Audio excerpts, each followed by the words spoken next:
Waalaikumsalam Ya, warahmatullahi wabarakatuh. oke, alhamdulillah kita bisa bertemu kembali ya, teman-teman praktisi safety dan saya kurang tahu apakah judulnya mungkin kurang menarik atau judulnya memang agak susah nih ya.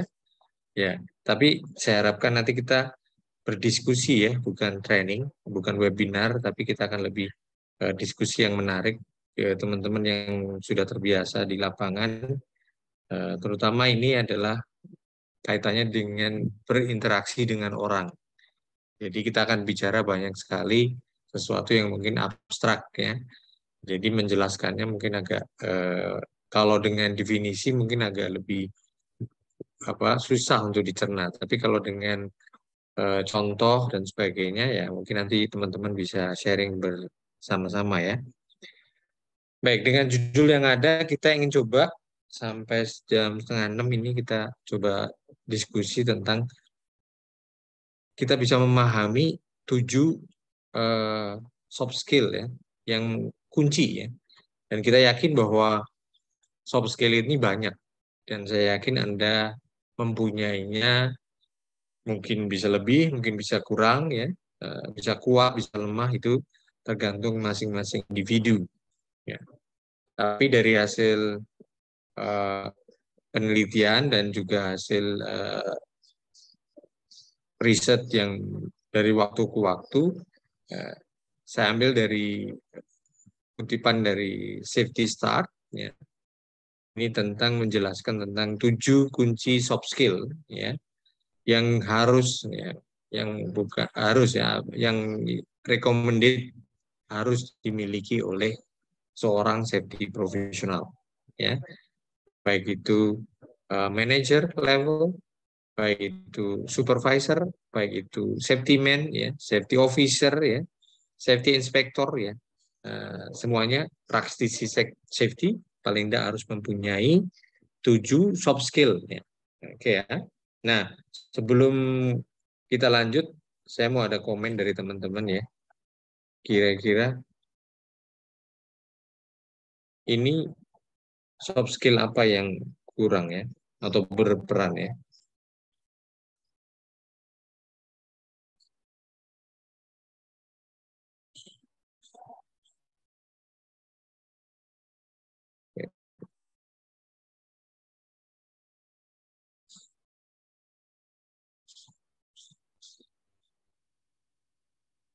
Videonya nggak jalan ya.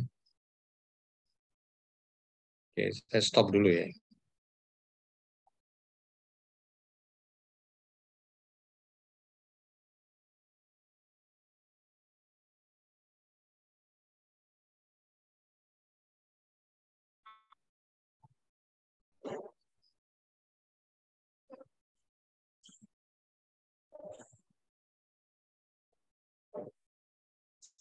Bentar ya.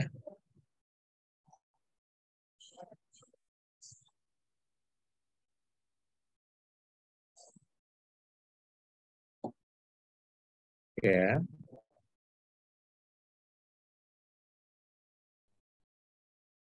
Ya.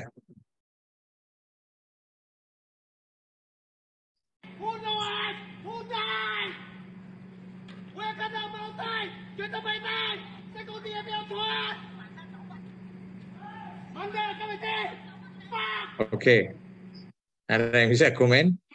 Kira-kira soft skill apa yang berperan di sini? Apakah ada yang lebih atau yang kurang? Ya. Silakan. Kelihatan kan videonya ya? Kelihatan Pak, kelihatan. Iya, Komunikasi, Pak. komunikasi. Mas Public siapa? speaking-nya. Asep, Pak. Public speaking. Ya, Mas. Public speaking ya, komunikasi ya. Benar sekali ya. Ada lain?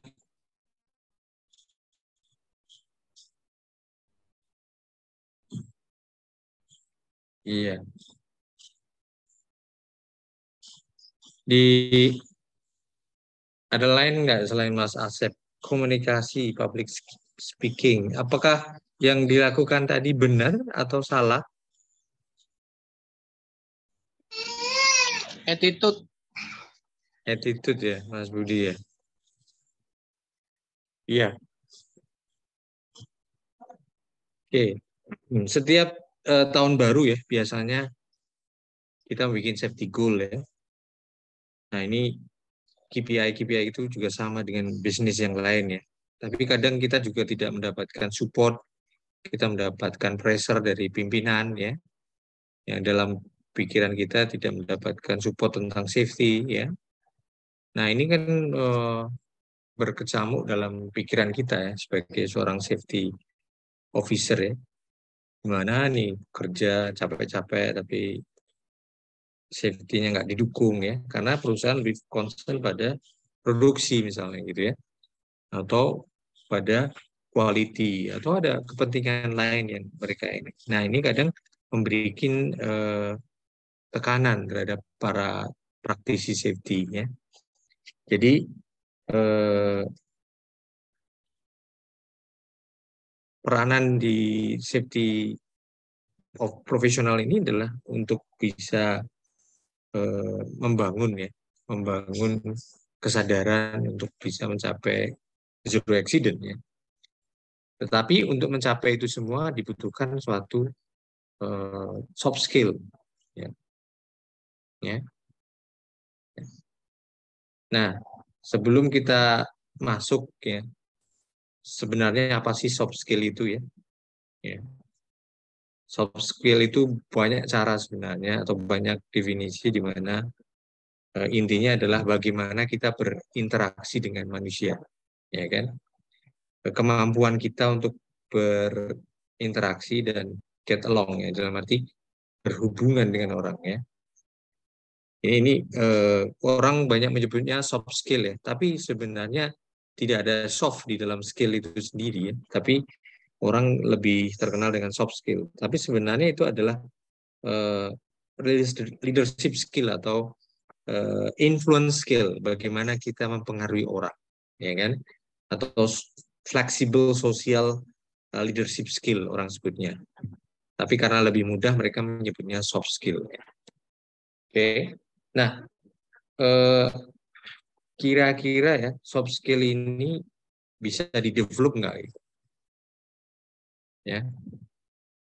Apakah itu given as a talented atau sebagai suatu bakat ya yang dimiliki seseorang sejak lahir ya? Apakah nggak bisa di-develop gitu? Nah, ini yang perlu ditanyakan lagi ya, kepada teman-teman ya. Saya coba tanya Mas Laswardi, kira-kira soft skill ini bisa di-develop nggak? Atau pernah ada training nggak? Bisa Pak, seiring dengan berjalannya waktu, sering dengan bertemu orang, sering berkomunikasi setiap hari, bisa terasa Pak soft skill-nya Pak. Oh gitu ya. Oke, good point. Ya. Nah, sebelum kita masuk lebih dalam, coba kita bedakan dulu ya. Apa yang membedakan soft skill dengan hard skill? Ya. Apa perbedaannya dan mana yang lebih penting di dalam karir Anda? Ya. Mungkin ada yang bisa sharing. Apa itu soft hard skill, ya kan? Ada yang tahu nggak?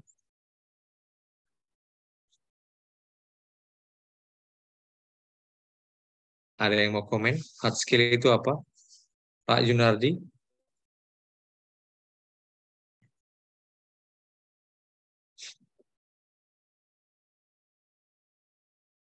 Ya, perbedaan utama hard skill dan soft skill itu adalah di mana atau bagaimana Anda mendapatkannya ya. Dan bagaimana Anda mengaplikasikan di tempat kerja. Ya. Itu yang membedakannya. Kalau hard skill itu biasa didapat melalui pengalaman hands-on atau pendidikan ya. Di sisi lain, soft skill itu lebih mirip dengan sifat-sifat personality yang Anda miliki secara alami ya, yang terbentuk dalam kehidupan Anda. Ya. Jadi hard skill ini termasuk spesifik pengetahuan teknis yang dibutuhkan untuk mendukung suatu pekerjaan. Ya. Nah, kalau soft skill itu adalah lebih cenderung ke interpersonal ya. Dan kedua-duanya sangat penting untuk mendukung karir Anda ya. Jadi itu yang harus dipahami dulu perbedaan antara hard skill dan soft skill ya. Ini ya. Hard skill kalau by definisi adalah hard skill itu atau technical skill itu didapat dengan belajar melalui pendidikan atau hands-on experience ya, pengalaman secara hands-on ya. These are concrete, ini konkret dan ini kelihatan, ini bisa diukur ya. Biasanya spesifik dengan suatu pekerjaan. Kalau orang safety ya kaitannya contoh seperti apa ini? Contohnya bisa melakukan iradisi ya, bisa melakukan job safety analysis ya, bisa melakukan permit to work ya. Itu adalah hard skill ya, hard skill ya. Sedangkan soft skill ya atau people skill orang sebutnya ya, ability, trait and ability that you develop throughout your entire life ya, yang develop, yang dibangun selama perjalanan kehidupan Anda ya. Jadi soft skill speak to how ya, bagaimana kita memotivasi ya, to do certain thing. Kita termotivasi, kita melakukan sesuatu. Nah, ini kita bisa contohnya ya, kalau kita lihat perbedaan hard skill dan soft skill ya. Bagaimana hard skill-nya ya, kemampuan berbahasa, kemampuan kreativitas, ya, kemampuan health related care, ini contoh sertifikasi ya dan sebagainya. Itu contohnya ya. Kemudian kalau soft skill yaitu komunikasi, empati, critical thinking, adaptability, kreativitas, ya, problem solving, leadership, ya. Kemudian work ethic, teamwork, time management, banyak sekali, ya, yang tidak mungkin saya sebutkan satu persatu, tapi ini hanya sebagai contoh, ya. Nah,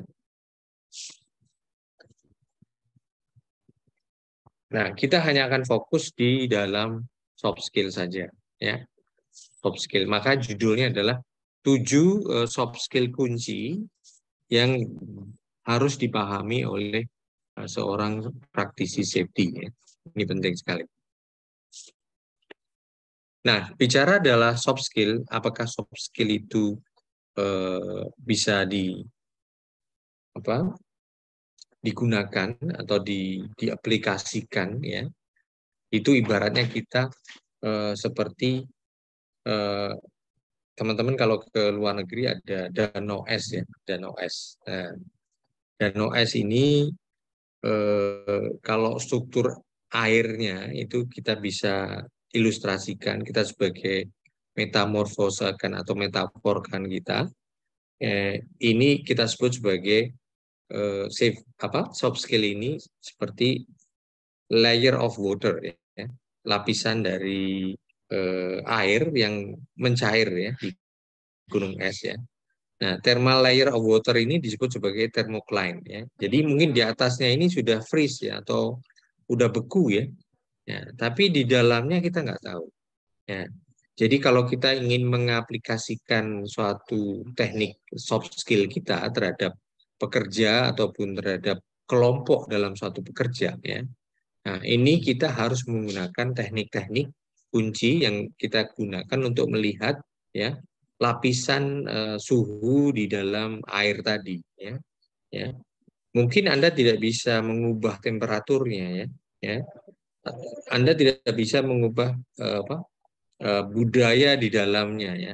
Tetapi Anda bisa memberikan perubahan terhadap temperatur di dalamnya.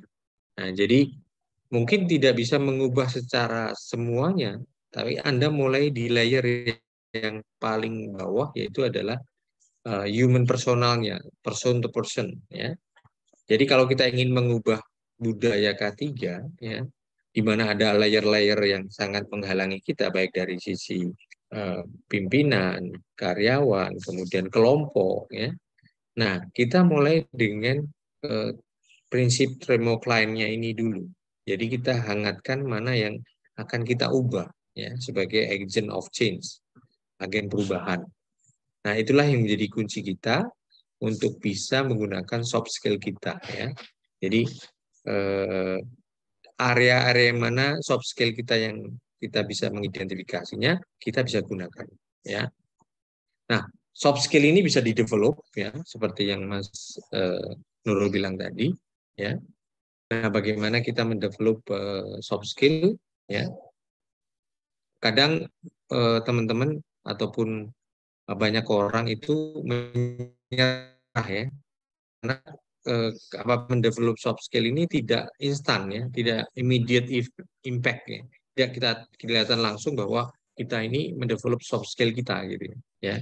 Ini membutuhkan waktu, ya, karena tadi kita apabila kita coba menerapkan soft skill kita di dalam suatu perusahaan yang baru, ya, bagaimana kita mempengaruhi orang, bagaimana kita berhubungan dengan orang, ya, itu tidak bisa kelihatan langsung pada saat itu, ya. Jadi perlu waktu, ya. Jadi teman-teman ingin mendevelop, mungkin tidak perlu training, tapi Anda tahu soft skill apa yang masih kurang di diri saya, ya. Nah, kemudian Anda membuat suatu goal, ya, target dan value.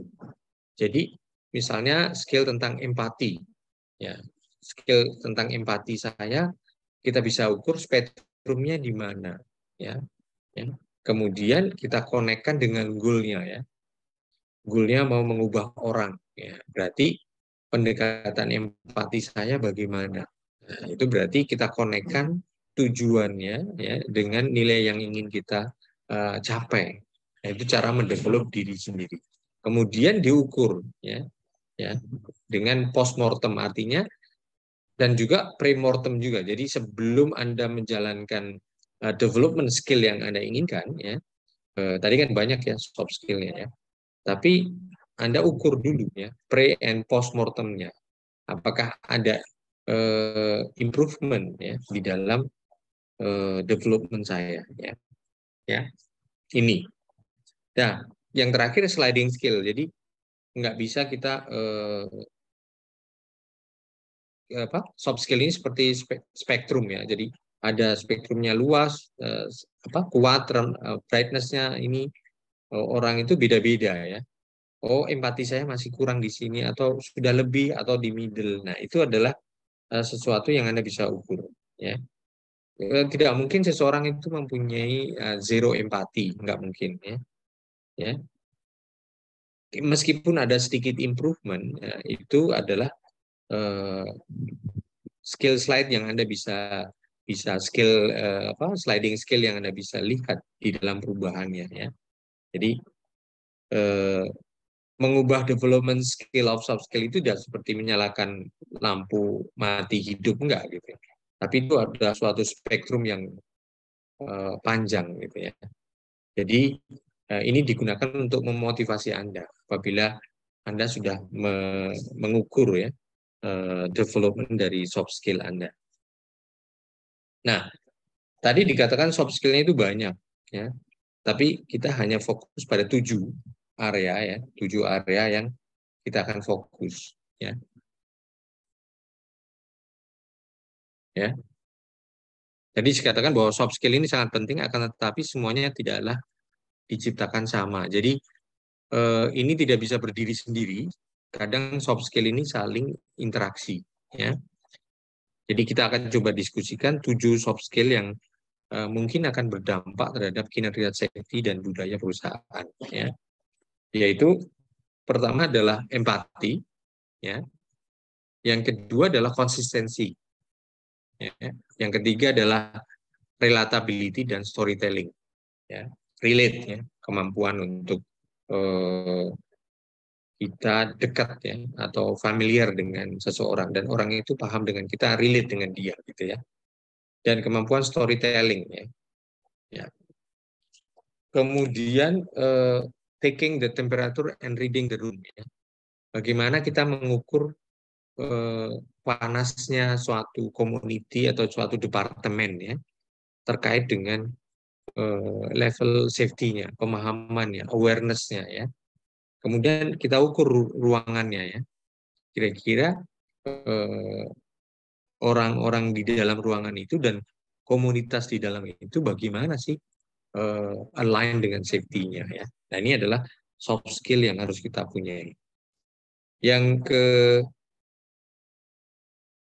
kelima itu adalah delegation dan empowerment ya. Bagaimana kita mendelegate dan kita mengempower ya, memberikan ruang untuk berkreasi ya. Nah, nanti kita akan masuk lebih dalam ya. Kemudian positivity ya. Ya, kita selalu berpikir positif ya. Dan yang terakhir adalah bagaimana kita memanage human factor ya, faktor-faktor manusia.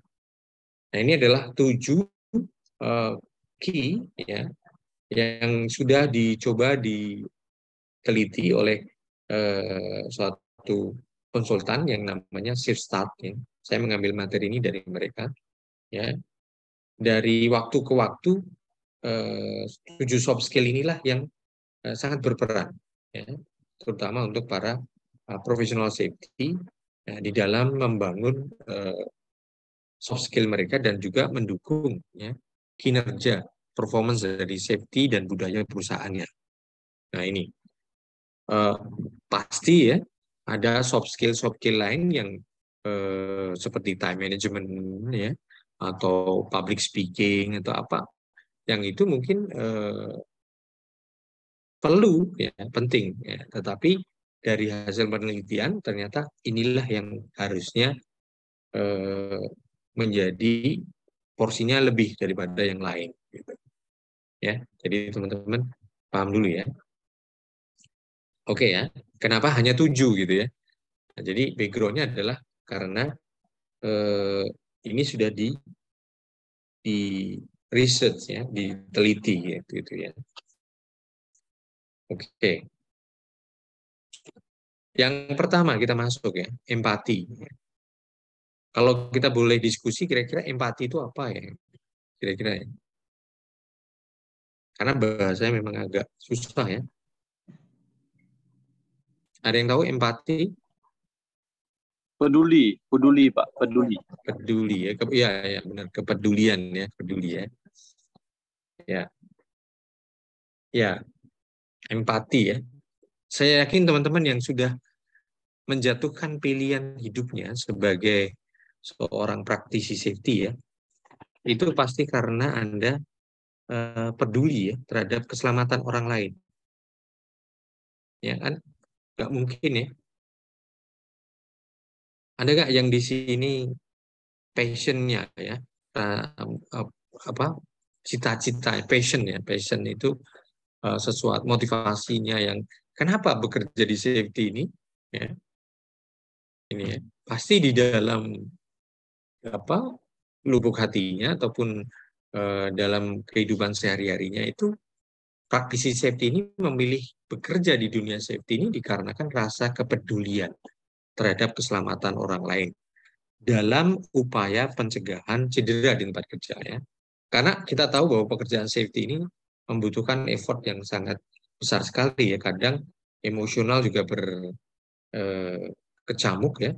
Gimana nih orang sudah saya beritahu, sudah saya training, sudah saya kasih manualnya, tapi tetap aja mereka melanggar ya. Tetap aja mereka tidak menjalankan pekerjaan dengan mematuhi peraturan safety ya. Ya, kalau rasa itu tidak ada ya, maka Anda tidak akan peduli ya, terhadap pekerja itu. Terserah lu mau selamat atau enggak, itu urusan ente gitu kan. Tapi tidak mungkin ya, seorang praktisi safety tidak mungkin tidak mempunyai rasa empati. Nah, ini karena ini dasar ya, yang mendorong kita itu senang ya untuk bekerja di kaitannya safety gitu. Ya. Jadi kalau teman-teman flashback atau merenung pada diri kita sendiri, kalau Anda tidak mempunyai rasa empati yang sangat tinggi, maka saya yakin Anda tidak akan mencintai pekerjaan safety ini. Ya. Jadi karena ini dibutuhkan. Ya. Ya. Nah, sekarang yang menjadi pertanyaan adalah, apakah rasa kepedulian Anda itu bisa dilihat dan bisa dirasakan oleh pekerja? Ya. terutama di perusahaan Anda gitu ya. Ya. Kalau tidak bisa dilihat oleh mereka dan tidak bisa dirasakan, ya itu tidak ada manfaatnya. Mereka akan mengignore Anda, mereka akan berpikir yang bahwa Anda hanya butuh sesuatu yang palsu gitu ya. Ya. Jadi bicara empati adalah sesuatu kepedulian yang nyata atau visible, bisa dilihat ya. Ya, karena ini membuat orang lain percaya bahwa Anda peduli ya. Kalau Anda tidak bisa menunjukkan secara nyata, secara konkret ya. Bagaimana menunjukkan kepada pekerja ini, terkadang pekerja melihat praktisi safety ini hanya lebih peduli terhadap angka-angka kecelakaan dan reputasinya ya daripada untuk ke teman-teman di level operator, di level bawah gitu ya. Ya, setiap praktisi safety-nya ngomong ya dicuekin gitu ya. Karena yalah itu kan hanya untuk targetmu, kepentinganmu gitu ya. Bukan karena kamu care pada saya sebagai pekerja gitu ya. Nah, ini yang perlu dipahami juga ya teman-teman ya. Jadi ingat ya, empati ini adalah poin yang pertama sebagai praktisi safety untuk bisa menunjukkan dan bisa dirasakan oleh pekerja. Ya, apakah itu empati adalah kaitannya tentang berhubungan dengan orang lain sebagai manusia. Jadi memanusiakan manusia sebagai manusia. Ya. Jadi cara melakukannya dengan menunjukkan bahwa Anda peduli lebih dari sekedar performance di tempat kerja, ya. Ini menunjukkan kepedulian Anda tidak hanya sekedar keselamatan, ya, tetapi juga tentang kebahagiaan mereka, ya, frustasi mereka, harapan, impian, dan juga itu penting, ya. Ini penting, teman-teman ya. Jadi jangan berharap Anda mendapatkan dukungan apabila Anda tidak bisa menunjukkan kepedulian terhadap mereka. Ya, kita sama dengan mereka. Nah, itu yang poin yang ingin saya highlight ya. Jadi Anda juga harus memahami posisi kesulitan di posisi mereka di dalam mereka menyelesaikan pekerjaan. Ya, kadang kan mereka juga harus balance ya antara kualitas dan juga target menyelesaikan pekerjaan ya, di mana pekerjaan itu harus cepat ya, harus aman ya, padahal lingkungannya tidak ideal ya, tetapi dia harus mengikuti peraturan safety-nya ya, kebijakan safety-nya harus PPI lah, harus permit to work clause, harus ini ya. Jadi di dalam pikiran mereka itu banyak sekali gitu ya. Jadi kita juga harus memposisikan bahwa kita berempati, kita ngerti kenapa mereka tidak melakukan safety. Nah, itu yang harus kita dalami dengan mereka. Ya, jadi target produksi versus target safety gitu ya, itu tidak hanya tantangan buat orang safety, tapi juga kenyataan yang harus dihadapi oleh setiap pekerja kita. Ya, itu. Jadi empati ini tidak bisa kita pura-pura ya, tidak bisa dipalsukan atau hanya berpura-pura. Oh, saya peduli terhadap pekerja supaya tidak cedera, supaya tidak terjadi kecelakaan ya. Itu nggak bisa begitu. Itu harus tulus ya. Nah, kalau Anda tidak tulus ya atau fake ya, itu akan kelihatan oleh mereka ya. Nah, mereka hanya berpikir Anda hanya mencari keuntungan untuk mendapatkan kinerja safety yang bagus. Ya. Padahal bukan itu sebenarnya yang kita ingin capai ya. Ya, ketika kita sudah bisa memberikan empati yang benar-benar tulus dan ini ya, dan pekerja mulai percaya ya bahwa Anda peduli terhadap mereka, maka mereka akan mudah untuk mendukung ya. Orang Inggris sebutnya atau bahasa Inggrisnya adalah buy-in ya. Ya, akan peran-peran program-program Anda atau pesan-pesan safety ataupun instruksi-instruksi tentang safety yang Anda berikan. Ya. Jadi ini penting. Ketika mereka tidak merasakan bahwa Anda peduli, ya mereka tidak akan mendukung apapun program yang Anda ingin jalankan. Ya. Ya. Jadi para pekerja ini akan mendengarkan ya apa instruksi praktisi safety-nya ya. Bahwa kita mempunyai tujuan yang baik, kita tidak berbohong ya. Pasti mereka akan mendukung kita ya. Ya. Dan kebalikannya kalau mereka tidak peduli, ya, kita tidak peduli ya, mereka tidak akan mendengarkan. Ya. Istilahnya ya target-targetmu, aku targetku sendiri gitu. Jadi ini yang mungkin Anda bisa coba refleks di dalam aktivitas yang Anda sudah lakukan sekarang ini. Kira-kira Anda sudah melakukan apa ya terkait dengan empati. Ya, ini kita coba contoh bagaimana Anda mempraktekkan empati terhadap pekerja. Ya. Jadi ketika Anda coba menggulirkan suatu program, ya, kita harus juga mempunyai rasa empati. Nah, bagaimana kita peduli? Ya, kita coba di dalam diskusi, di dalam training, di dalam meeting, ya, kedekatan kita. Ya, kita coba untuk pertama ini contohnya adalah sharing ya, tentang kehidupan Anda ya. Ya. Ini berbagi cerita kehidupan Anda ya. Gimana anaknya kemarin udah sekolah di mana gitu misalnya gitu ya. Tapi dengan bahasa yang tidak kepura-puraan. Itu tulus ya. Oh itu sekolah di SD ini Pak. Oh ini sekarang udah SMA ya. Oh ya bagus dong ini misalnya gitu ya. Ada diskusi yang menarik ya. Ya kemudian hobinya apa Mas? Oh saya mancing Pak misalnya. Atau saya bulu tangkis atau badminton dan sebagainya. Nah, apa yang dilakukan di akhir pekan? Yuk kita ini yuk. Jadi kita coba tanyakan juga ya apa-apa yang mereka lakukan ya.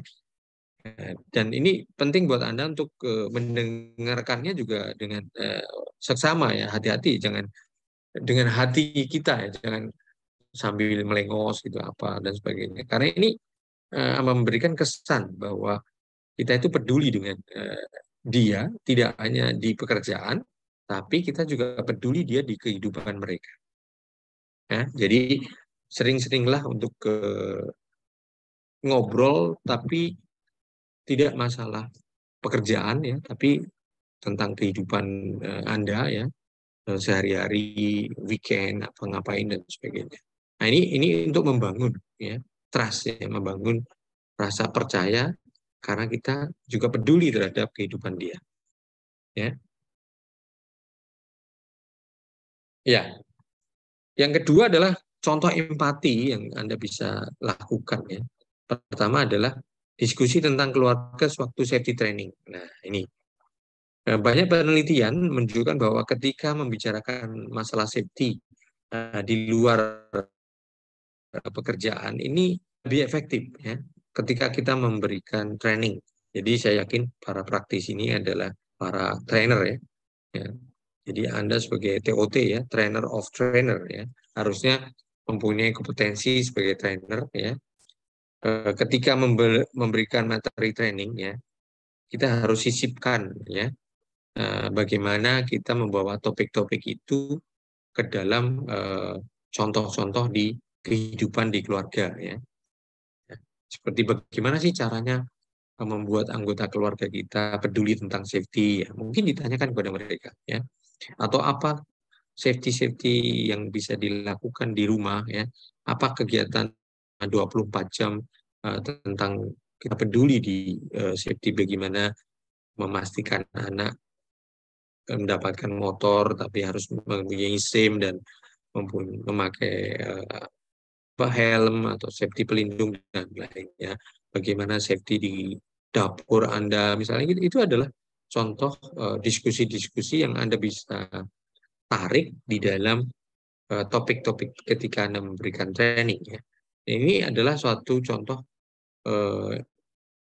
pendekatan yang menunjukkan bahwa Anda peduli ya. Anda peduli tidak hanya pada pekerja tapi juga terhadap anggota keluarga mereka. Ya, jadi Ini contoh yang kedua ya. Oke ya. Nah, contoh yang ketiga ya teman-teman ya. Setiap kita ketemu mereka ya, setiap kita diskusi dengan mereka ya, pasti kita membawakan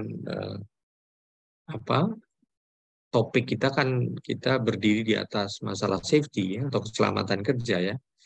Nah, ini diharapkan Anda jangan selalu membicarakan dengan pekerja itu kinerja angka-angka, ya, angka-angka kecelakaan ya.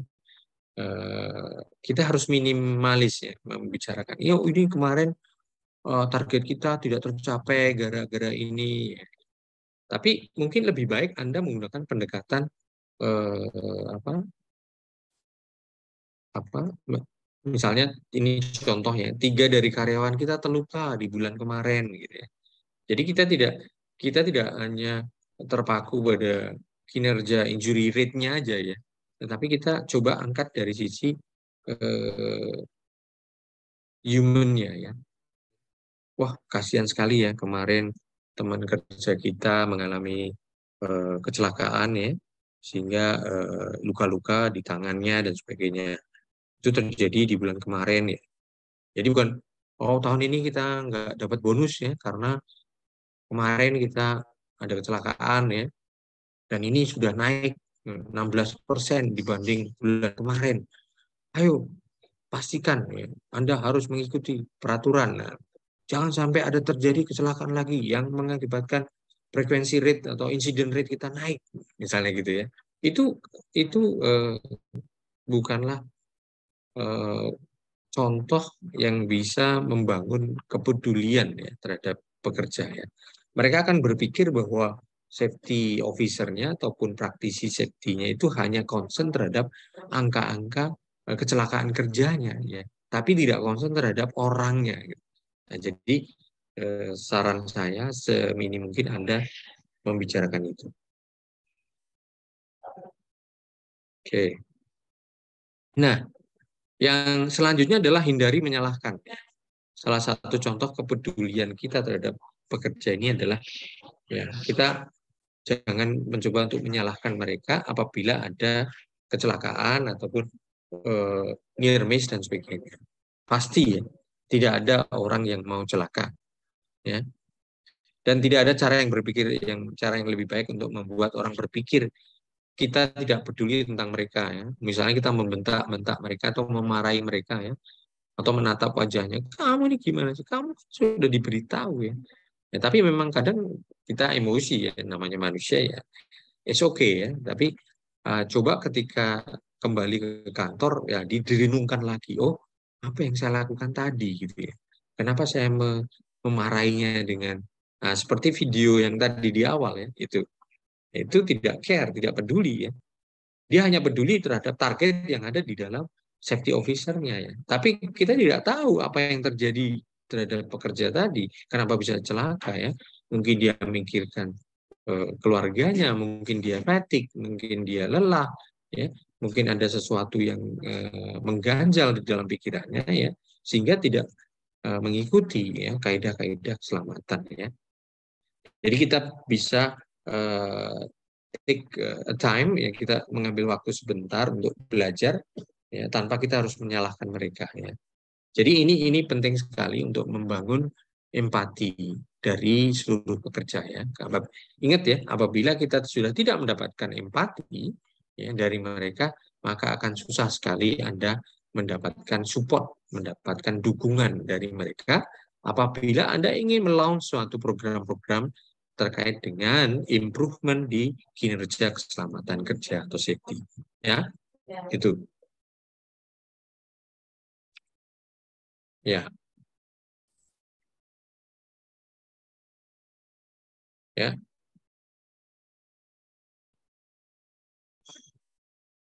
Ya, selanjutnya ya. Contoh kepedulian ya, pengaruh organisasi pada perilaku individu ya.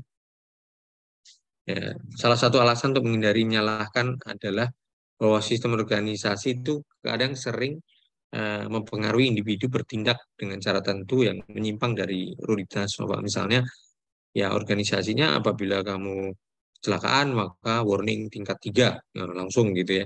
Itu adalah perilaku organisasi ya terhadap perilaku individunya ya. Nah, ini yang kadang kita juga harus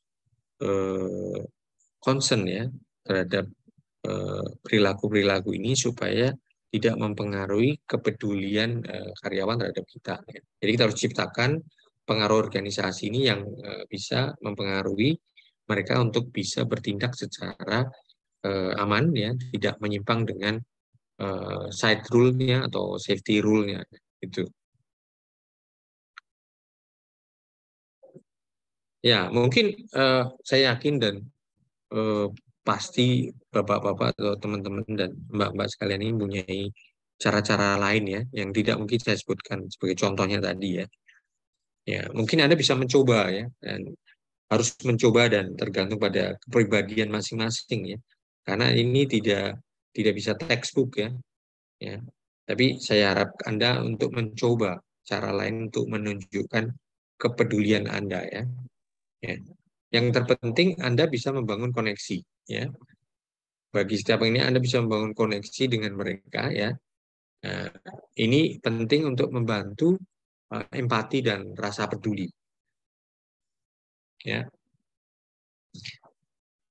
Ya, kemudian contoh kepedulian lain terhadap pekerja, empati ya. Contohnya adalah ya gunakan isyarat nonverbal ya ini ya. Kalau kita berdiskusi dengan mereka itu kita harus menunjukkan bahwa kita itu care ya. Jadi bahasa tubuh kita harus memberikan sesuatu yang murni ya, bukan sesuatu yang fake ya, palsu. Ya. Maka seperti tersenyum, mengangkat alis atau datar ya, ini menunjukkan rasa peduli kita terhadap mereka ya, terhadap keselamatan mereka ya. Jadi bahasa tubuh juga kita harus body language kita harus juga pahami ya, sehingga mereka bisa merasakan bahasa tubuh mereka itu kita bisa merasakan bahwa mereka itu merasakan dan mencerminkan bahwa mereka mengerti ya, memahami ya, bahwa kita itu care gitu ya. Itu adalah isyarat nonverbal yang kita bisa berikan ya kepada mereka bahwa signal-signal itu bisa diterima oleh mereka. Ya. Ini contohnya ya. Nah, itu semua adalah empati ya. Jadi penting teman-teman kita harus bisa menggunakan contoh-contoh tadi untuk membangun empati kita ya. Karena apabila kita gagal ya dalam membangun ya itu pasti kita akan susah untuk mendapatkan dukungan ya. Karena safety ini bukan untuk kita ya, tapi untuk mereka dan perusahaan ya. Tapi kalau mereka nggak mendukung, mereka nggak mensupport ya.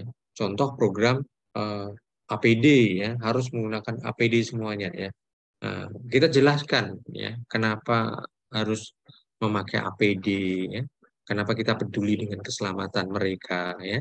Nah, contohnya tadi dengan cerita tadi ya, cerita di rumah nih, untuk membangun koneksivitas ya dengan mereka. Nah, dengan mereka melihat dan merasakan rasa kepedulian kita terhadap mereka, otomatis mereka akan mendukung. Jadi memakai helm, memakai kacamata, memakai sabtu itu bukan sesuatu yang memberatkan mereka ya, karena mereka merasa bahwa this is for me, ini untuk saya, gitu ya. Dan yang dikatakan oleh praktisi safety-nya itu benar. Gitu. Nah itu untuk mengukurnya ya kita harus mempunyai pengalaman tersendiri ya, bagaimana satu persatu kita bisa melihat konektivitas Anda dengan para pekerja itu. Ya. Oke ya, ada pertanyaan untuk empati? Daripada nanti di belakang. Iya. Kalau tidak ada pertanyaan, saya lanjut. Mohon izin bertanya, Pak. Iya, silakan. kalau empati banding dengan tegas itu gimana Pak? Kan kalau empati ini kan lebih ke arah lemah lembut, lebih ke arah kita peduli. Nanti kalau kita terlalu lemah, kita juga dianggap tidak tegas. Nah, bagaimana seperti itu Pak? Ya, tegas adalah soft skill tersendiri ya Mas. Ya kan? Saya rasa tidak ada kontradiktifnya ya. Ketika Anda memberikan informasi dengan tegas ya, peraturannya ya. Di dalam ketegasan itu yang saya sering lakukan ya dari pengalaman saya adalah adanya clarity ya.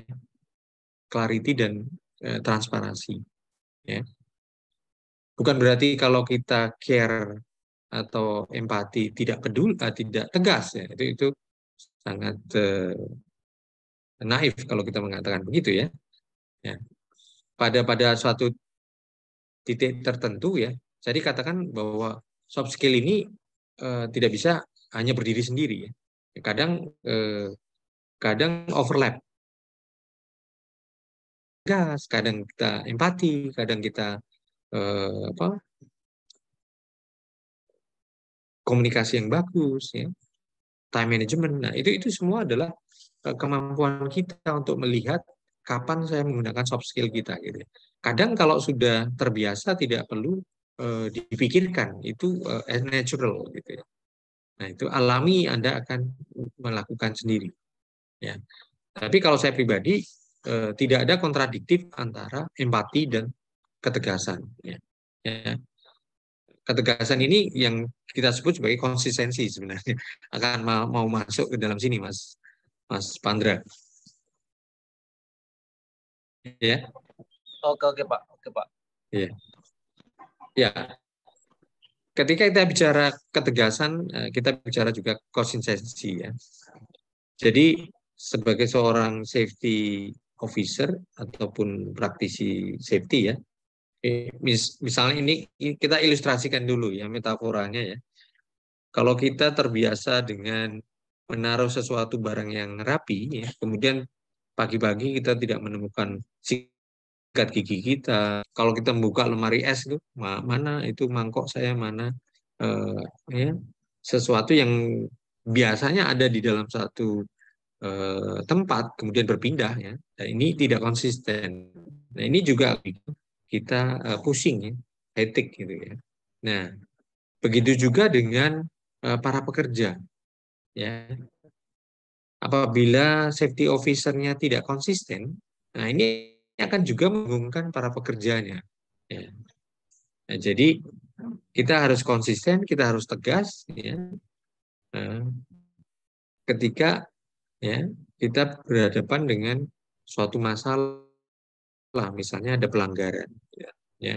Jadi apabila seseorang bekerja dengan seseorang yang mudah sekali berubah ya, pasti ini membingungkan ya.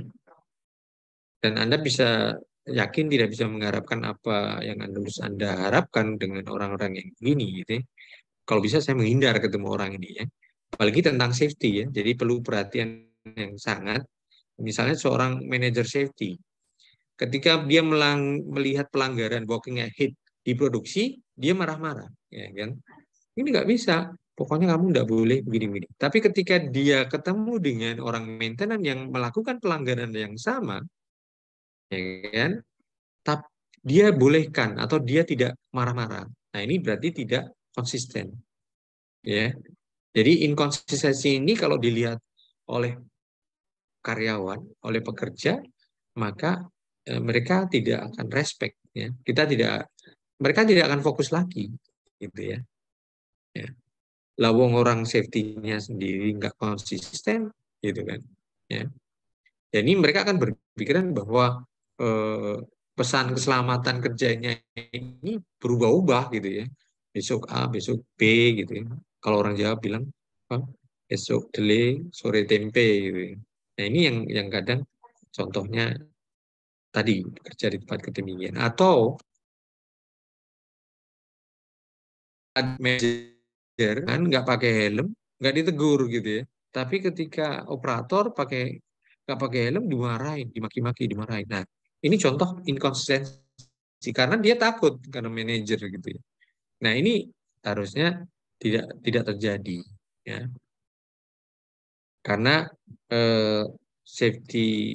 praktisi safety ini harus konsisten, harus tegas ya. Karena dia menjadi role model ya. Orang yang dilihat ya. Itu disorot oleh mereka terus ya. Ya, jadi konsistensi ini sangat penting di dalam soft skill Anda ya. Ya, dan yakin karena kita juga manusia ya, kita juga mengalami hal-hal yang buruk atau hari-hari yang buruk mungkin ya. Kemudian apakah kita akan mempengaruhi ya hari-hari kita ya. Kemudian kita ketika berinteraksi dengan orang ya, kemudian berubah gitu ya, tidak konsisten gitu ya. Nah, jadi harapan saya sebagai profesional safety tidak boleh sesuatu personal issue tadi mempengaruhi interaksi kita dengan pekerja ya. Jadi tidak boleh suasana hati ini menghindari suasana hati yang tidak mood ya. Kemudian Anda baperan. Nah, ini kalau safety yang kayak gini ini berat. Jadi teman-teman saya banyak yang mendapatkan physical abuse ya. Jadi setelah pulang kerja dicegat ya. Dia seorang safety, tapi mungkin empatinya kurang, kemudian komunikasinya juga kurang ya. Seperti video tadi ya. Setelah di luar ya dicegat gitu ya. Di dalam kita sebagai rekan kerja, di luar sebagai teman biasa ya. Akibatnya dapat bogem mentah ya. Ya, itu terjadi di teman saya. Dan ada juga yang akhirnya karena empatinya kurang, konsistensinya tidak terukur ya, dia menyerah ya. Sehingga keluar ya. Berarti apakah dia secara pribadi safety profesional gagal atau medannya sangat sangat panas, sangat hot ya, sehingga dia tidak bisa melihat tantangannya gitu ya. Dia menyerah lah istilahnya gitu ya. Ya, jadi di dalam konsistensi ini contohnya ya, perhatikan pekerja yang melakukan pekerjaan dengan benar ya. Jadi pastikan Anda juga harus memberikan reward ya, recognition, pujian ya, atau penghargaan ya pada karyawan-karyawan yang melakukan pekerjaannya selalu mengikuti peraturan safety. Mas, bagus loh, saya hari ini lihat kamu pakai helm, pakai sepatu safety, ya. Kemudian naik juga pakai safety harness, ya. Itu bagus sekali ya. Lanjutkan dan pastikan itu jadi good work, well done, bagus ya Mas.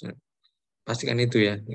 Itu adalah pujian, itu tidak harus recognition, itu tidak harus dengan reward, duit dan sebagainya, tapi dengan tepuk pundak, dengan salaman, dengan pujian ya, dengan perkataan yang membanggakan mereka ya di depan orang, itu juga akan memberikan pesan bahwa kita secara konsisten itu memberikan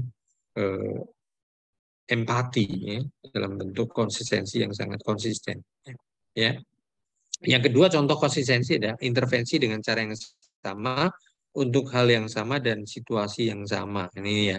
Jadi contohnya ya, ketika ada pelanggaran di produksi tidak memakai helm, kemudian di warehouse atau di maintenance tidak memakai helm juga, harusnya sama ya. Jangan mungkin yang diproduksi itu anak temannya yang dia benci, yang di warehouse itu saudaranya ya. Jadi treatmentnya bisa beda, berarti Anda tidak konsisten ya. Jadi ketika Anda perlu mengkoreksi suatu pelanggaran ya, apabila mereka tidak menerapkan ya, nah, jadi itu harus konsisten ya. Mau itu saudara, mau itu teman ya, dimanapun itu harus konsisten. Nanti akan ruin ya, atau merusak budaya yang sudah terbangun. Kalau Anda membedakan, ya, itu bisa terjadi.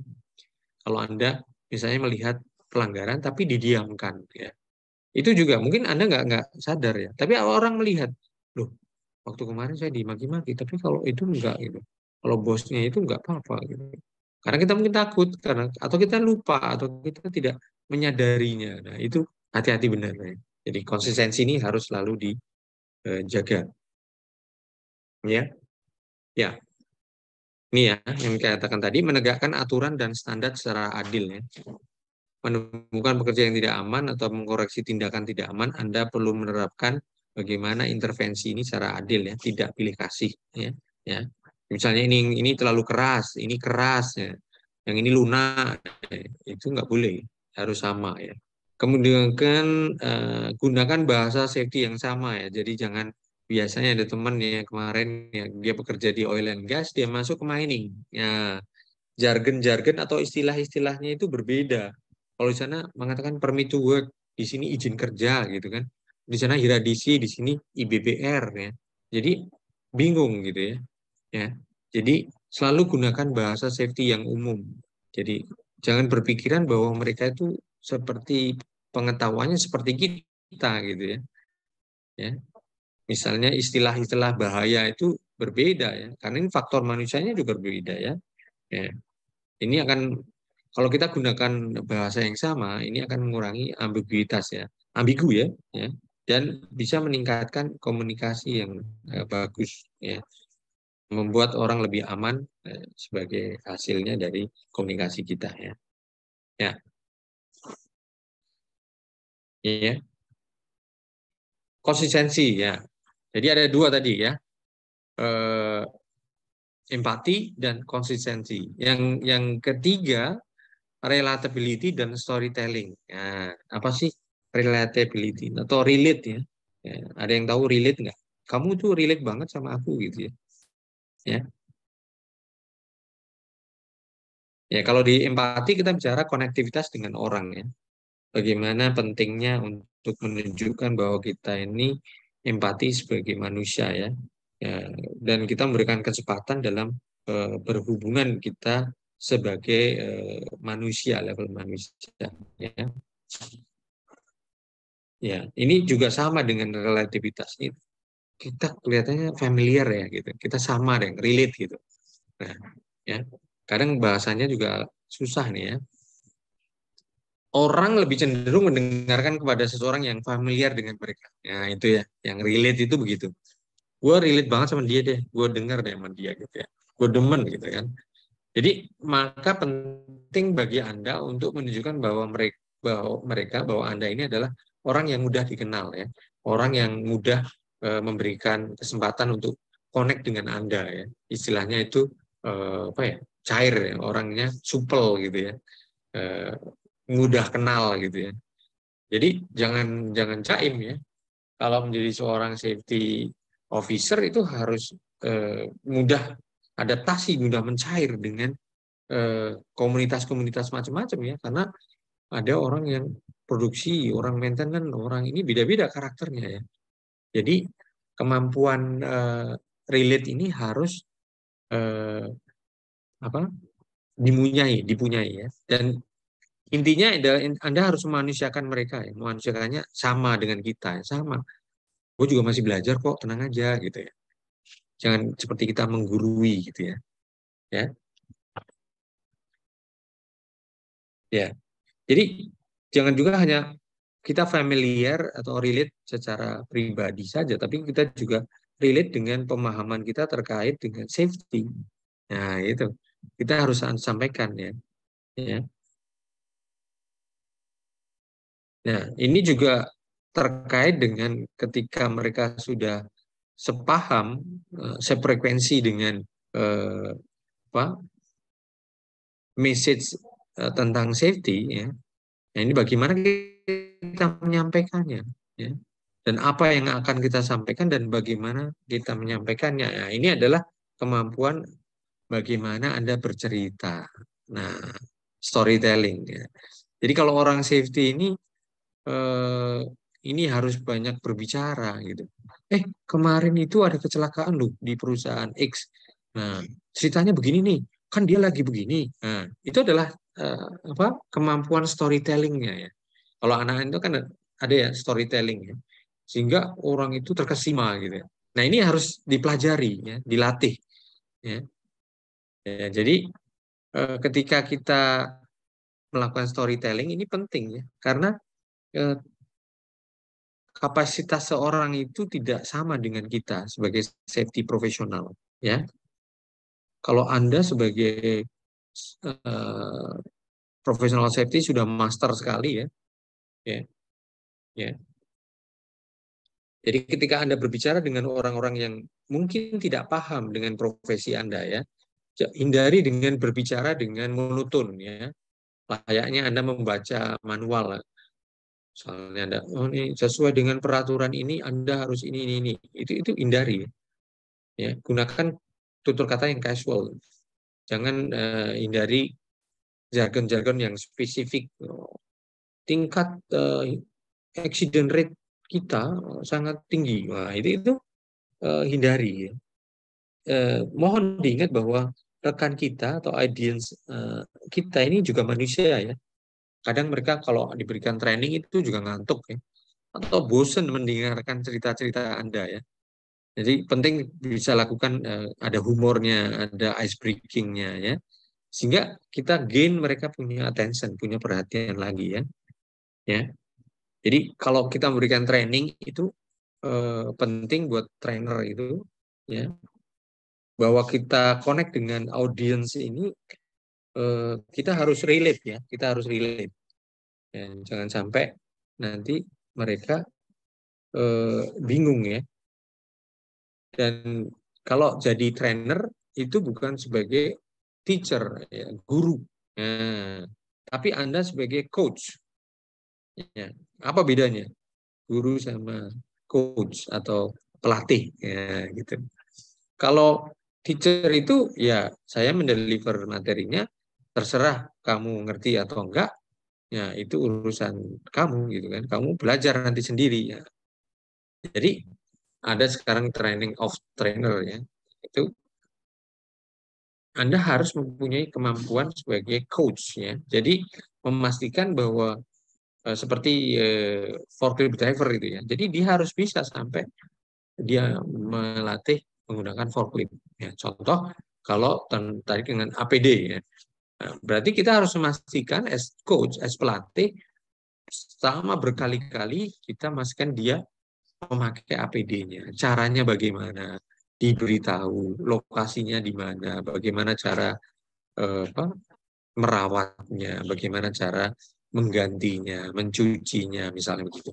Itu adalah coach ya.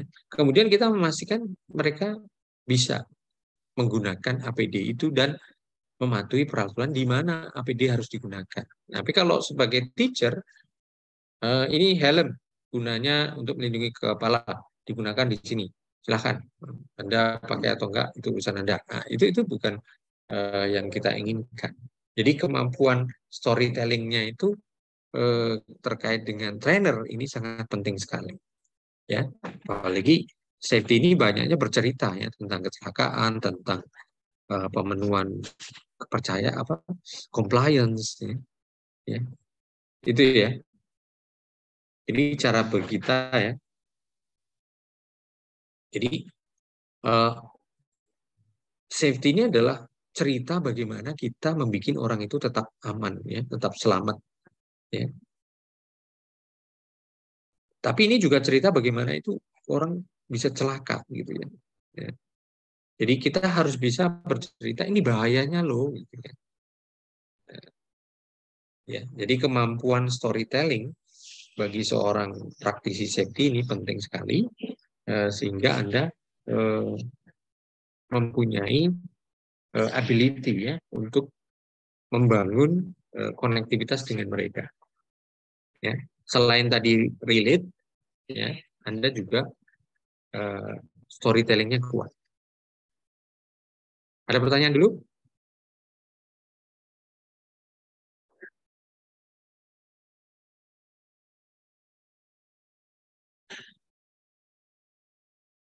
Oke. Jadi kita lanjut tadi kita sudah bicara tentang empati, kemudian konsistensi, kemudian relatability, dan storytelling. Yang selanjutnya adalah taking the temperature and reading the room. Ya, ini bahasanya agak kiasan begini ya. Bagaimana sih kita membaca suasana ya dalam suatu departemen ya? Bagaimana kita membaca kepribadian seseorang? Ini yang dimaksud ini sebenarnya. Ya. Jadi membaca situasi ruangan ini metaforanya ya, ilustrasinya ya.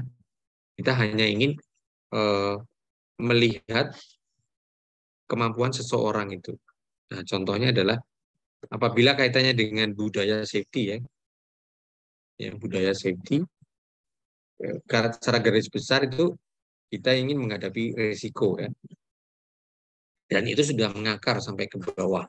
Nah, kalau kita ingin mengubah, nah kita kembali kepada ilustrasi danau es tadi ya, water level tadi. Di atasnya mungkin orang nggak peduli, di dalamnya bagaimana, di level secara grup departemen bagaimana, secara individu bagaimana, secara manajernya bagaimana, secara supervisornya bagaimana. Nah, itu kita harus ukur ya. Maka istilahnya adalah taking the temperature. Ya. Nah, jadi kita kadang tidak bisa mengubah secara global. Pak, ini cara bekerjanya begini dong. Ya.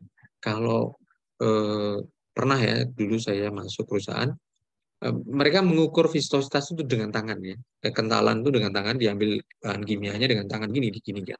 Nah kemudian saya masuk, loh ini apakah standar, bagaimana ini kan? Dari dulu juga begini Pak, ini lebih akurat gitu.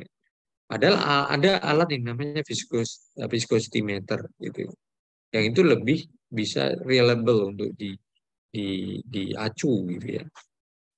Nah, ini contohnya begitu. Jadi ketika Anda masuk dalam suatu budaya departemen yang sudah mengakar dari zaman dulu ya, misalnya Anda masuk suatu perusahaan yang lama gitu ya, dengan orang-orang yang susah banget, batu gitu ya. Nah, ini Anda harus mengukur gitu temperaturnya. Kayak apa sih kedalaman pemahaman atau pemenuhan budaya K3-nya. Pertama ya individunya dulu. Kalau taking temperature itu adalah individu yang Anda baca. Tapi kalau reading the room, membaca situasi ruangannya, itu adalah secara komunitasnya ya, kemampuan secara departemennya. Ya. Jadi kalau ingin mengubah sesuatu, daripada Anda memaksakan suatu program yang Anda inginkan ya. Jadi Anda harus bisa membaca situasi organisasi atau departemen yang ada di situ ya, untuk mengukur level toleransinya kalau ingin kita melakukan perubahan ya. Nah, pendekatannya dengan melihat itu kita bisa mengukur mana yang harus saya ubah dulu ya. Ya, apakah di level supervisornya atau di level operatornya. Ya, kalau saya biasanya kita akan mengukur di level supervisornya, ya. Karena supervisor ini adalah agent of change, ya. Agen perubahan. Ya. Dengan menggunakan supervisor, ya, kita akan bisa mendapatkan gain komitmen, ya. Otomatis dengan teknik kepedulian kita tadi kan banyak, ada empati, konsistensi, storytelling, banyak sekali soft skill yang Anda bisa gunakan ketika berhubungan dengan supervisor tadi. Ya. Nah, taking the temperature dan reading the room ini kaitannya nanti dengan delegation dan empowerment. Nah, ini penting sekali. Ya. Jadi kembali teman-teman ya, soft skill itu banyak ya. Nah, tetapi kita ingin dari hasil penelitian ini ada 7 yang harus dimiliki oleh praktisi K3 ya, kalau ingin improve ya, mengimprove terkait dengan kinerja safety. Ya. Nah, jadi tadi kemampuan untuk mengukur dan membaca situasi dalam suatu departemen, reading the room, ya, itu penting, ya. Ya, kalau tadi saya jelaskan bahwa kalau temperatur cek tadi untuk mengukur individual worker-nya, ya, baik level operator, supervisor, kita baca ini orangnya kayak apa. Tapi kalau reading the room ini lebih ke bagaimana komunitas employee itu melakukannya sebagai grup. Ya. Ya, contohnya kita ingin mengimplementasikan tentang memakai helm misalnya.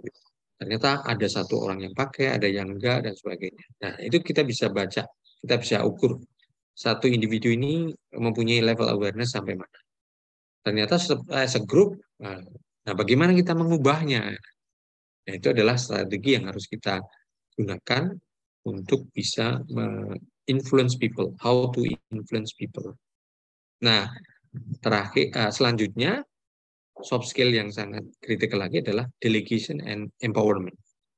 Bagaimana kita mendelegasikan dan memberikan ruangan untuk improve, ya, untuk melakukan mereka sendiri, ya, sehingga mereka bisa melakukan sesuai harapan kita. Ya, saya rasa delegasi, saya rasa semua teman-teman paham, ya. Tapi intinya adalah tidak mungkin kita bekerja seorang diri, ya. No man is an island, ya. Jadi semua kita kerjain sendiri, itu tidak mungkin. Anda tidak mungkin bekerja sendiri untuk mengawasi, ya, semua rekan-rekan kerja Anda, ya. Ya, jadi kita harus melakukan delegasi tanggung jawab ini terhadap siapa, ya. Kalau saya tadi, ya, kita mulai dari supervisornya, ya. Jadi kita mendelegate tanggung jawabnya untuk memastikan keselamatan dan mendapatkan additional supervisi, ya, tambahan pengawasan, ya. Dan orang ini akan cenderung lebih taat pada aturan bila ditugaskan untuk menegakkannya. Misalnya kalau ada supervisor yang kelihatannya ini adalah preman gitu, ya. Nah, itu kita deketin. Kemudian kita berikan delegasi, ya. Misalnya ada suatu program, ya. Dia sebagai chairman-nya, dia sebagai leader-nya, ya. Otomatis kan dia merasa nggak enak gitu, ya. Nah, otomatis dia akan memenuhinya gitu, comply, ya. Dan kemudian dia akan menyuruh teman-temannya untuk mematuhi itu. Nah, ini contoh mendelegasikan suatu. Tapi apabila tidak ada satu supervisor yang menonjol, ya, mungkin semua supervisor kita delegate, kita berikan kekuasaan, ya, untuk bertanggung jawab masalah observasi keselamatan kerja di areanya, ya. Jadi kunci utamanya adalah bagaimana kita mengidentifikasi orang-orang yang memang dapat membantu kita, ya. Kalau saya tadi adalah supervisor, ya, ya, bagaimana supervisor yang supel dan disukai oleh bawahannya. Supervisor ini gampang-gampang susah, ya. Ada orang yang dia secara teknis bisa, tetapi secara leader, secara supervisor, dia tidak punya. Nah, kadang perusahaan itu mempromosikan karena kemampuan teknisnya, ya. Sedangkan kemampuan non teknisnya, soft skill-nya ini kurang gitu. Jadi banyak supervisor yang gagal, ya. Jadi ada istilah seorang bisa jadi leader, tapi belum tentu seorang manajer bisa jadi leader, tapi belum tentu leader itu adalah manajer. Gitu, ya. Ya, kalau manajer, ya mungkin bisa ini, tapi kalau leader, ada beberapa HR, leader itu bisa di training, gitu, ya. Bukan as a talent, bukan as a gift, bukan as a kemampuan seseorang, tapi sebagai program yang kita bisa develop. Ya. Jadi tadi kunci dari melakukan delegasi apabila Anda mempunyai program-program, ya, maka di dalam safety itu ada namanya safety representatif, nah, gitu kan, atau warden system misalnya gitu, atau orang yang kita anggap bahwa dia akan menjadi agen perubahan di departemennya. Nah, itulah yang harus kita develop, kita delegasikan, kita berikan authority dan responsibility, ya, kaitannya dengan menjalankan keselamatan dan kesehatan kerja di tempatnya, ya. Itu adalah delegasi, ya. Nah, kalau bicara empowerment, ya, jadi adalah memberdayakan sesama. Ini bahasa Indonesia kadang saya susah untuk mendapatkannya, ya, yang sepadan gitu, ya. Jadi empowerment tadi sebagai pionir keselamatan kerja, ya, Anda di organisasi Anda, tugas Anda tidak hanya untuk mengajarkan ilmu keselamatan kepada rekan-rekan Anda, ya. Tujuan Anda selanjutnya adalah memperdayakan rekan Anda untuk membentuk kerangka berpikir aman dalam bekerja. Jadi mereka bisa memahami, mereka bisa beradaptasi, ya. Mereka mempunyai power, ya. Tidak sedikit-sedikit bertanya, oh ini gimana Pak, ini enggak, ya. Jadi saya katakan bahwa Anda harus berpikir sebagai coach, pelatih, bukan sebagai teacher, bukan sebagai guru, ya. Jadi contoh menggunakan harness tadi, ya, nah, itu sampai dia mengerti cara memakainya, ya, menjadi suatu perilaku yang bawah sadar, itu unconscious, ya, nggak perlu diingatkan lagi, itu adalah coach, ya. Tapi kalau guru, ya, sekali aja saya ajarin, terus itu terserah Anda, ya. Jadi Anda sebagai safety profesional itu harus bisa mempunyai skill delegation dan empowerment, ya. Oke, ada pertanyaan? Kalau tidak saya lanjut, ya. Yang selanjutnya adalah positivity, ya. Yang selalu berpikir positif, ya. Positivitas bahasa Indonesia, ya. Mungkin terlalu abstrak, ya, di dalam kerja Anda, ya. Ya. Jadi sesuatu itu harus dengan interaksi yang positif, ya. Mungkin sekarang lagi digalakkan, ya, pendekatan safety dengan positif, ya. Tidak hanya negatif saja, ya. Angka kecelakaan, tapi yang positif yang digaungkan, ya. Sehingga ada penelitian bahwa ketika orang diberikan informasi-informasi yang positif, ya, maka di dalam benak mereka itu positive thinking, ya. Ya, walaupun kita tidak bisa menghindari, ya, topik-topik negatif seperti kecelakaan kerja kita meningkat misalnya, tapi kita harus membahasnya dari sudut pandang yang positif, ya. Bahwa kita sudah melakukan ini, bahwa kita sudah melakukan ini, ya. Nah, kalau kita memberikan negatif frase atau kalimat-kalimat yang selalu negatif, nah, orang itu cenderung dalam keilmuan namanya neuro language program, ya, itu NFL itu, NLP itu, kalau kita biasa memberikan kata-kata yang selalu positif, ya, itu akan memberikan dampak positif terhadap orang kita. Ya, jadi interpersonal kita atau soft skill kita harus bisa selalu berpikir positif dan juga harus memberikan gelombang-gelombang yang positif atau vibes-nya, ya. Vibes-nya itu harus positif gitu. Jangan vibe-nya itu negatif terus masalah safety. Ini gimana, audit nggak tercapai, ini gimana. Itu. Jadi bagaimana teman-teman bisa menggunakan vibes positif terus, ya. Gelombang-gelombang yang positif untuk mempengaruhi orang. Nah, itu yang keenam, ya. Yang terakhir adalah human factor. Nah, ini human factor management. Human factor management atau faktor manusia, manajemen faktor manusia, ya. Iya. Kadang manusia itu juga ada faktor teledor, mengantuk, ya. Ini dalam risiko manusia pekerjaan Anda, ya. Ya. Ya. Nah, ini contoh full dari web safety dan human factor-nya. Anda bisa lihat di sini ya. Yang warnanya biru tua itu adalah hard skill-nya ya, technical skill ya. Itu adalah doing ya, apa yang kita lakukan ya.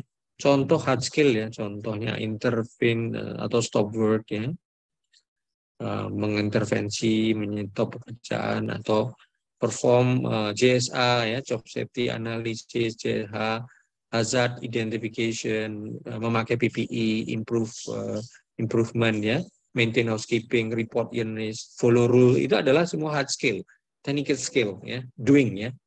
Kemudian yang di lingkaran jaring yang kedua ya, kita bisa lihat ada intrapersonal soft skill ya. Jadi intra. Nah, ini berada di dalam pikiran kita ya, pribadi seorang safety itu ya. Jadi kalau tujuan kita adalah safety dan compliance goal ya, untuk mencapai itu ada hard skill, ada intrapersonal dan interpersonal. Nah, ini kita bicara human factor management, bagaimana kita memanage faktor manusia. Nah, itu bisa juga ada di dalam pikiran orang safety, safety profesionalismenya ya. Bagaimana kita improve intrapersonal kita ya, atau kita improve interpersonalnya ya, soft skill kita ya. Jadi kalau intrapersonal itu adalah kemampuan kita untuk berpikir ya, contohnya di sini ya, make deduction ya, human factor thinking, critical decision, problem solving, critical thinking, maintain focus, inovasi, kreativitas, psychological safety, itu adalah interpersonal soft skill. Nah, ini dalam manusia safety itu sendiri ya, orang safety-nya sendiri, pikiran-pikiran orang safety-nya ya. Tapi ketika kita masuk ke interpersonal soft skill, itu adalah ketika dia berinteraksi dengan orang ya. Kita ucapkan, kita lakukan ya, dengan ucapan, dengan perbuatan, yaitu contohnya adalah positivity, people management organization, human factor awareness tadi kan, learning teaching ya, kemudian emotional intelligence, bagaimana kita mengukur room temperatur tadi ya. Kemudian konsistensi, nah ini saya tadi kan kita bilang empati ya. Kemudian communication ya. Communication itu adalah kemampuan kita untuk relatability dan juga storytelling tadi ya. Feedback kita baik non-verbal, cue-nya, body language dan sebagainya. Itu adalah communication skill ya. Itu adalah contoh semua dari interpersonal. Pasti ya, di luar ini pasti banyak sekali soft skill lain ya, time management dan sebagainya. Itu salah satu contohnya. Tapi inilah yang dari hasil penelitian yang dilakukan oleh konsultan Safe Standard itu Start Safety itu sering dalam kurun waktu tertentu dipakai oleh para praktisi safety profesional, di mana itu akan menunjang kinerja dari performance safety-nya. Gitu ya. Jadi itu mungkin teman-teman ada 7 soft skill yang kunci ya, yang hukumnya wajib atau direkomendasikan bagi seorang praktisi safety ya, untuk bisa diaplikasikan ya ketika dia berinteraksi dengan orang ya. Jadi tadi ingat-ingat pertama apa tadi? Empati ya. Kemudian konsistensi ya. Kemudian relatability dan storytelling. Ya, kemudian taking the temperature and reading the room ya, emotional intelligence ya, bagaimana emotional kita ya, EQ kita berjalan, kemudian delegation dan empowerment ya, bagaimana kita mendelegasi dan memberdayakan sehingga tanggung jawab dan accountability safety-nya bisa dibagi ya. Kita tidak mungkin memegang semuanya ya.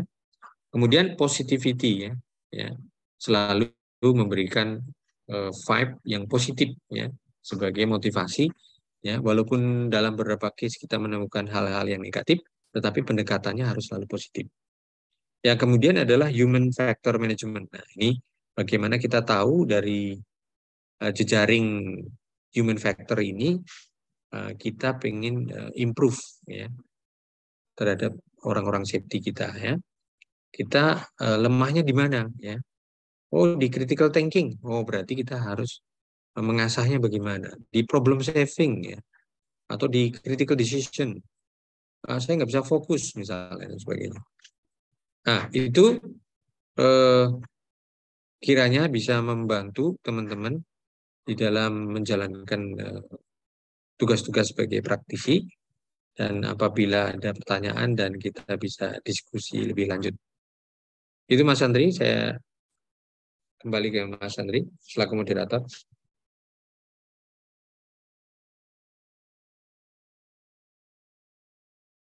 Baik, Pak. Baik.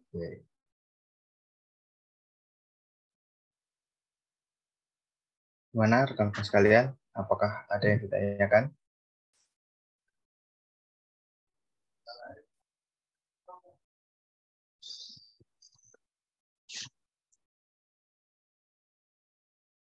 Ada yang ditanyakan mungkin, atau ada Yang insight sharing. baru, ada yang sharing mungkin Ya. di tempat kerjanya, kira-kira saya sebagai safety itu harus gimana gitu.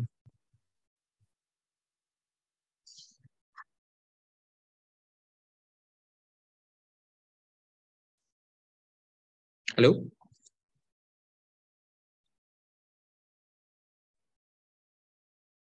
Atau terlalu abstrak ya, jadi orang bingung. Tapi seharusnya enggak sih ya. Cuma kadang divisualisasikan di kehidupan nyata ini yang kadang agak mengalami kesulitan ya, Mas Dwi ya. Iya, Pak, benar. Oke, ada pertanyaan? Mungkin karena sudah mendekati berbuka ya. Atau di tempat Indonesia Timur udah berbuka ini.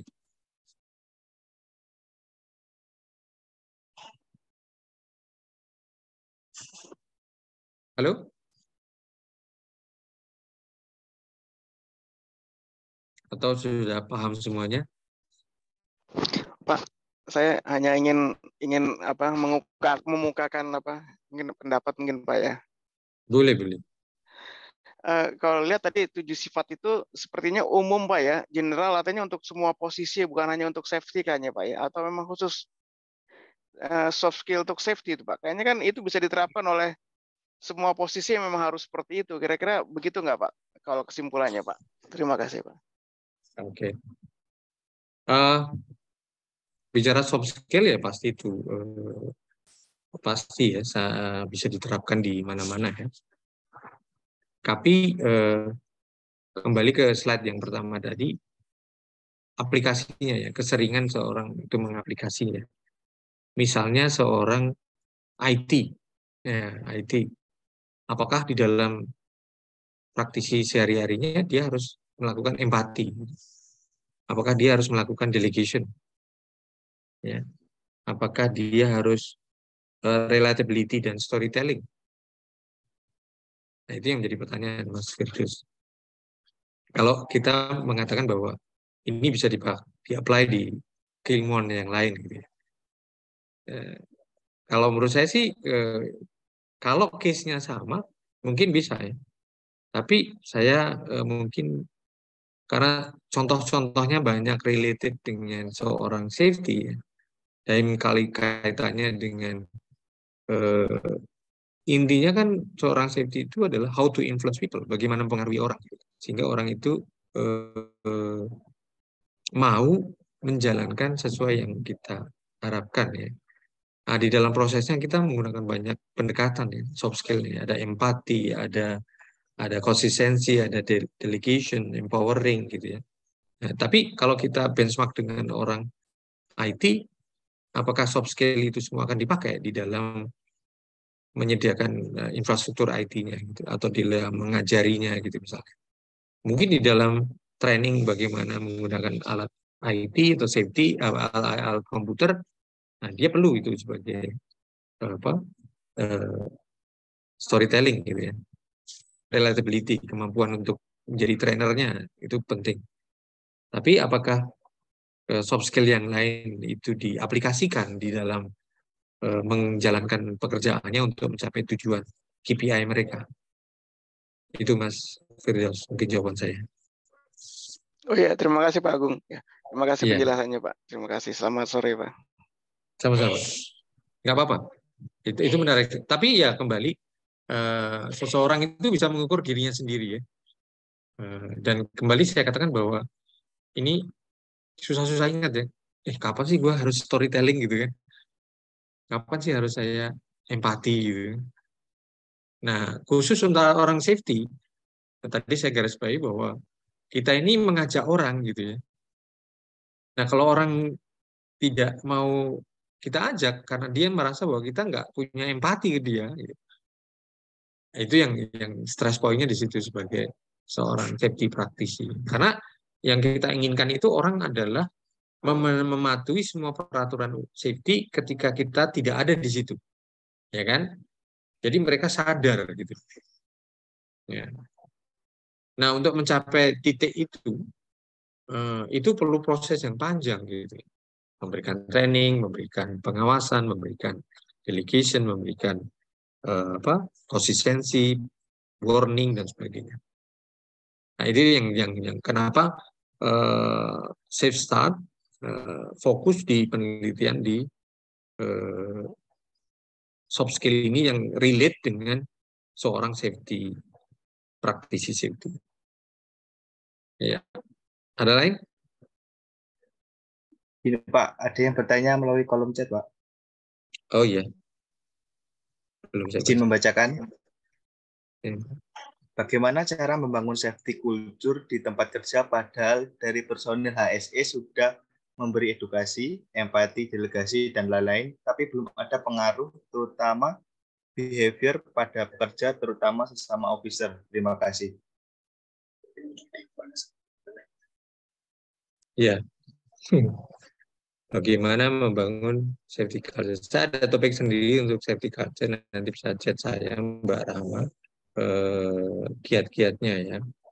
Tapi kalau kita menggunakan soft skill yang tadi, taking the temperature reading the room ya. Sudahkah kita mengukur budaya ketiga di masing-masing departemen, di masing-masing orang gitu ya? Temperaturnya sampai mana? Gitu ya. Kalau Anda hanya melihat bahwa behavior para pekerja sesama pada pekerja terutama behavior pada pekerja terutama sesama officer ya, berarti setelah kita bisa mengukur ya kita tahu nih orangnya di mana gitu. Jangan Anda pukul rata semua employee ya. Jadi kita harus mengukur dulu apakah employee yang ada di produksi, di warehouse. Nah, itulah yang harus di mapping dulu ya. Di mapping, kemudian kita mulai melakukan pendekatan. Ya. Empati, edukasi, ya, delegasi. Tapi stressingnya beda-beda ya. Antara orang produksi sama orang. Berdasarkan tanking temperaturnya tadi. Kira-kira mana yang sering melakukan violation, mana yang agak susah. Kemudian kita deteksi orang-orang yang bandel-bandel itu. Nah, kemudian kita melewati apa? Apakah delegasi Anda sudah benar-benar terukur ya? Berarti kita datengin yang Anda delegate itu siapa? Berarti supervisornya dong. Nah, supervisornya ini bagaimana? Kita ajak diskusi. Nah, di dalam diskusi ini ada soft skill yang banyak kita gunakan, empati kita, konsistensi kita, relatability kita untuk mengaruhi supervisornya dulu, gitu kan? Ya, paham ya? Jadi setelah kita ukur, kita bisa menggunakan measurement budaya ketiga, mau menggunakan Dupont boleh, menggunakan HSE eksekutif boleh, ya. Kita ukur nih, ternyata kita bisa petakan di mana sih sebenarnya. Jangan pukul rata ya, semua karya. kan safety is not just today or tomorrow, but it's a long journey, ya, perjalanan yang panjang. Jadi kita harus bikin milestone. Tahun ini kita targetnya hanya ini, tahun depan itu. Kemudian kita review lagi, continuous improvement. Nah, yang paling kritikal adalah komitmen dari manajemen. Nah, sebelum Anda bergerak, ya, datengin dulu manajemen. Seberapa jauh dukungannya. Kalau hanya commit, jangan harap Anda bisa mendapatkan ini. Walaupun secara soft skill Anda sudah mencoba gitu ya, untuk tadi mempengaruhi temperatur dari danau yang dingin tadi. Gitu. Kita ingin ubah di bawah, di tengah atau di atas gitu ya. Kalau yang sudah mengeras ini berarti strateginya bagaimana? Yang masih bisa diharapkan di tengah atau di bawah itu cair ya. Berarti kita bisa mencair. Nah, tapi kalau yang keras, nah itu strateginya berbeda. Mungkin dengan top down management ya. Mungkin dengan job deskripsi yang jelas, ya. Mungkin dengan accountability dan responsibility yang jelas, ya, tanggung jawabnya. Kalau tanggung jawab safety-nya sudah masih ada di tangan orang-orang safety-nya, nah ini sebenarnya delegasi dan responsibility-nya nggak jalan. Ya, karena ingin membangun budaya kan. Budaya itu apa sih? Budaya itu adalah sesuatu yang kita kerjakan hari-hari ini. What we are doing di sini. Ya, apa yang dikerjakan oleh orang produksi sehari-harinya bagaimana? Itu adalah budayanya. Bagaimana dengan tentang APD misalnya contohnya ini ya, atau perilaku ya, perilaku yang contohnya terutama perilaku pekerja ya. Tapi budayanya kayak apa gitu kan? Nah, bagaimana kita mau mengubah ya itu tadi reading, taking temperature, reading the room. Ya. Baru kita bisa masuk sebenarnya yang agak bandel itu yang mana gitu kan. Jadi jangan generalisasi semua karyawan, tapi Anda harus measure benar-benar masing-masing orang itu level safety awareness-nya di mana gitu. Ya. Pasti ya tadi ada ketegasan, konsistensi, ya. Reward and punishment itu pasti akan jalan gitu. Tapi kembali Mbak Rahma, jangan berpikir safety itu seperti membalikkan tangan besok pagi selesai gitu ya. Karena ini berhubungan dengan orang ya. Orang itu bisa berubah karena moodnya ya. Karena situasi hatinya hari ini comply terhadap safety, besok enggak gitu. Ya. Apabila budayanya sudah terbentuk, lama-lama dia malu ya kalau temennya juga comply terhadap safety, sedangkan dia enggak gitu. Ya benar Mas Bangga Siaga. Top management support itu sangat kritikal ya. Di semua lini ya, di level CEO, di level bawah ini. Contoh di Indosemen ya, mereka melakukan namanya walk through ya. Jadi seorang komisioner CEO atau managing direkturnya itu ke lapangan ya sebulan sekali itu. Kemudian melakukan safety patrol, safety inspection. Ini contoh bagaimana wujud nyata konkret dari top management untuk mendukung masalah safety itu. Kemudian dia hadir di dalam P2K3 meeting misalnya. Dia ikut membuka training, dia ikut di safety day gitu ya, program-program safety. Ya. Nah ini secara konsisten harus digalakkan. Tetapi saran saya ya pertama Anda harus lakukan diagnosa dulu. Sebenarnya di level mana sih yang kurang awareness-nya itu, operator, supervisor, atau di level manajernya. Kalau operatornya berperilaku yang tidak aman dan dibiarkan oleh supervisor dan manajernya, berarti yang salah bukan operatornya. Berarti yang salah adalah supervisor dan manajernya. Itu dulu yang Anda harus garap gitu. Nah, kalau mereka sudah kita delegate dan kita empowering masalah pengawasan safety dan awareness safety-nya di level mereka, bahwa masalah safety dan keselamatan di tempat dia misalnya produksi adalah tanggung jawab dia, bukan tanggung jawab orang safety. Nah itulah kita harus bangun yang disebut sebagai delegation dan empowerment itu tadi sebenarnya itu. Saya nggak tahu Anda sudah mengatakan delegasi itu sejauh mana gitu, karena ini hanya cerita yang saya nggak bisa mengukur detail action yang sudah dilakukan apa kaitannya dengan edukasi, empati, dan delegasi. Kemudian sudah diukur nggak efektivitasnya gitu. Itu mungkin Mbak Rahma bisa open mic kalau kurang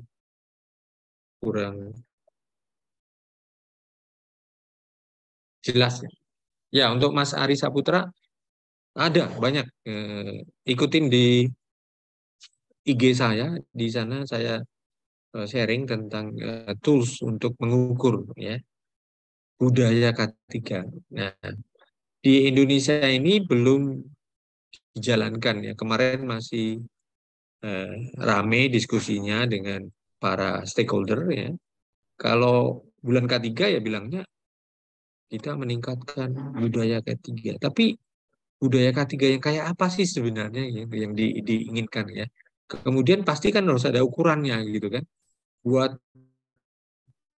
multinational company, buat medium company, sama buat UMKM gitu kan.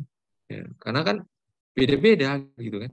Resource-nya, pendanaannya dan sebagainya.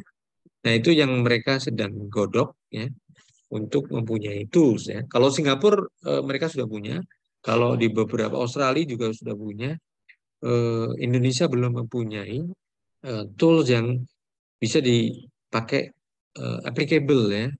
Kaitannya dengan implementasi yang wajib berarti SMK 3 ya, PP nomor 12 tahun PP nomor 50 tahun 2012 ya, itu. Kalau setiap perusahaan wajib mengimplementasi SMK 3 ya berarti ukurannya adalah ini. Tapi kalau ukuran implementasi itu kan audit, berarti audit SMK 3 gitu. Apakah kalau sudah audit SMK 3 dikatakan budayanya bagus, di mana levelnya nggak tahu. Ya. Maka ini lagi digodok dari DK3N ya, dan juga para pemerhati dari UI ya, para dosen-dosen K3 di UI untuk bisa membuat suatu proposal untuk membuat suatu tool yang bisa digunakan secara general, ya, baik itu perusahaan dengan skala besar, menengah, dan ke bawah. Itu Mas Ari Syahputra. Ada lagi? Oh, enggak ada. Ini Mbak Rahmawati aja. Ya, jadi teman-teman dari jejaring web safety and human factor ini, Anda bisa mengukur diri Anda sendiri. Kemampuan hard skill dan technical skill Anda itu di mana. Ya, kemudian kemampuan intrapersonal skill Anda gimana, gitu kan? Nah, terakhir kemampuan interpersonal, soft skill, ya. Bagaimana kemampuan talkingnya ya, kemampuan bicaranya, kemampuan how to influence people, bagaimana Anda mempengaruhi orang, ya.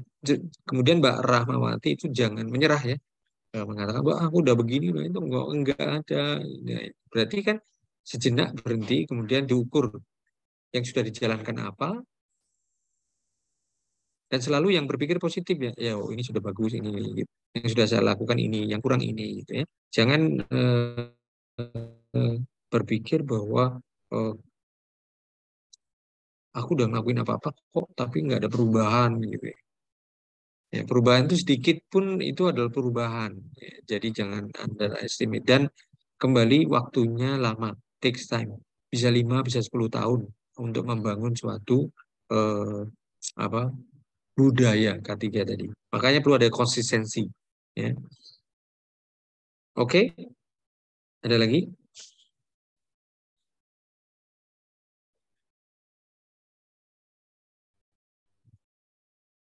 Ada lagi?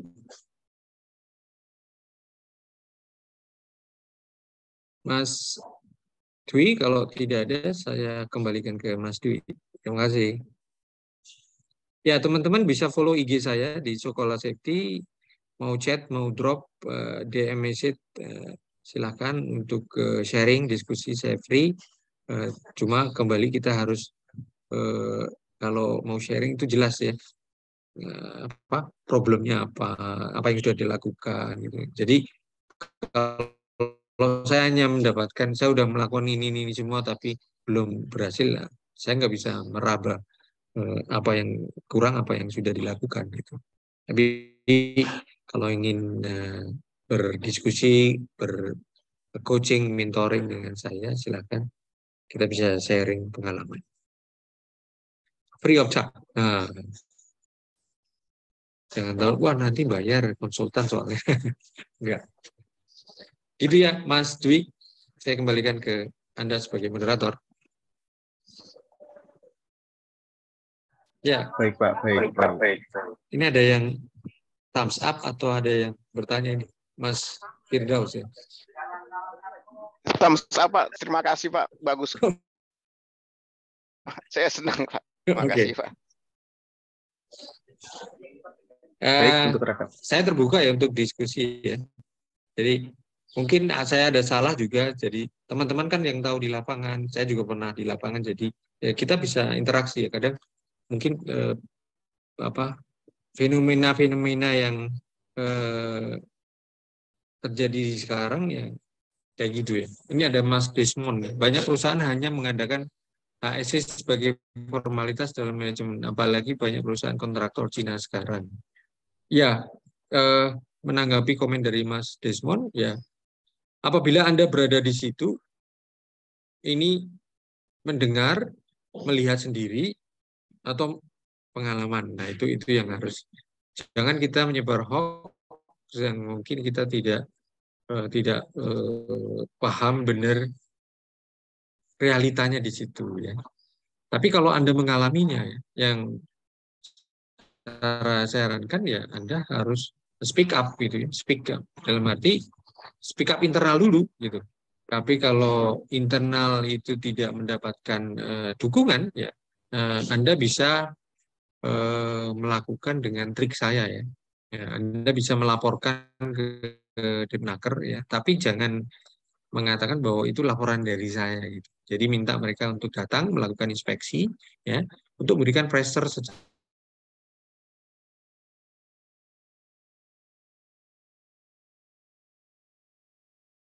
perusahaan itu juga enggak ya.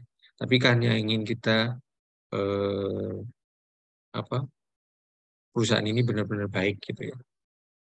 Nah, jadi itu yang saya sarankan, gunakan pihak luar ya untuk memberikan tekanan terhadap manajemen Anda gitu. Tidak hanya pada perusahaan Cina ya, tapi perusahaan-perusahaan yang mungkin belum menjalankan EAS itu sebagai jiwanya, hanya sebagai lip of service itu ya, hanya pemanis saja gitu ya.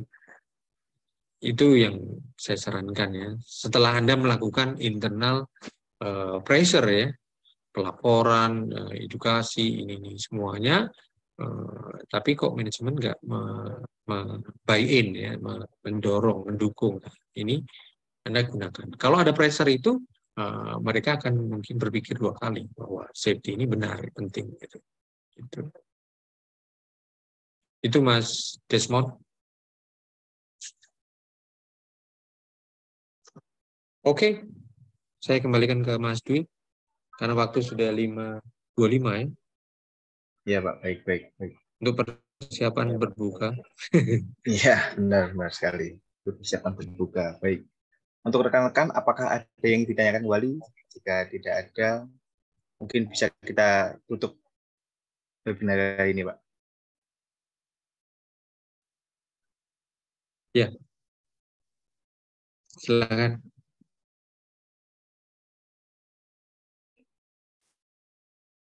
Baik, terima kasih Pak Agung. Kita tutup aja. Iya, baik. Terima kasih Pak Agung atas materi yang sangat luar biasa. Tak terasa sudah memasuki di penghujung acara. Dan apabila nanti memang ada pertanyaan, mungkin bisa langsung menghubungi Pak Agung melalui Instagram, atau mungkin sharing-sharing. Baik, terima kasih rekan-rekan semua atas waktu yang sudah diberikan mengikuti webinar kali ini dengan tema 7 Key Soft Skill for Safety Professional. Mari kita tutup acara ini dengan mengucap kalimat hamdalah. Alhamdulillah. Alhamdulillah. Baik, saya selaku moderator mewakili segenap tim dari Start ID mengucapkan terima kasih dan mohon maaf atas segala kekurangannya. Assalamualaikum warahmatullahi wabarakatuh. Waalaikumsalam. Terima kasih Pak Agung, Pak Dwi. Selamat sore. Terima kasih, sama-sama.